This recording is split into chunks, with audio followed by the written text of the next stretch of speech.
book has been with me since first got the copy. And I want to just say that the journey for me started really with going through a very tumultuous time in my life when I just couldn't breathe. And when I say I couldn't breathe, I couldn't find that deep breath for myself as I was traveling and navigating around the world. I was a teacher for over 15 years. Had an opportunity to go and travel overseas to Abu Dhabi and Dubai. And I took that opportunity. That opportunity led me to then start traveling around the world after my contract ended independently. I made it to about 40 countries, moving around the world at light speed.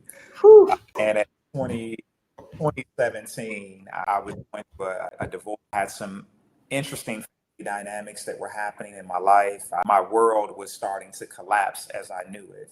And I Mm. left teaching, the profession that I had known, to just start traveling and start rediscovering myself again around the world. What I discovered was I had a lot of healing to do within myself, a lot of wounds there were there that I discovered little along this journey.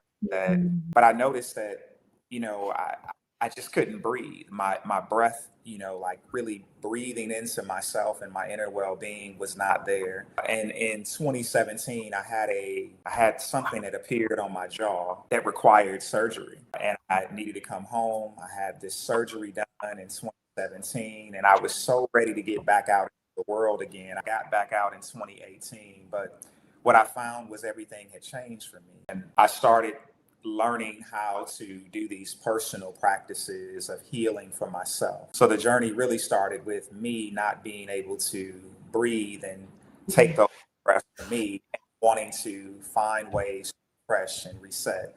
I had to really get still within myself to really find out what it was that I needed. But as he and I started talking and peeling back these layers, and I started revealing to him this was the first space that I really had been in the world that I really started learning how to breathe and really tap into my. We started having these transformative conversations, and that led him to come back. Eventually I came back home and we created this nonprofit for other men to tap into their healing. And I'm wearing our shirt today.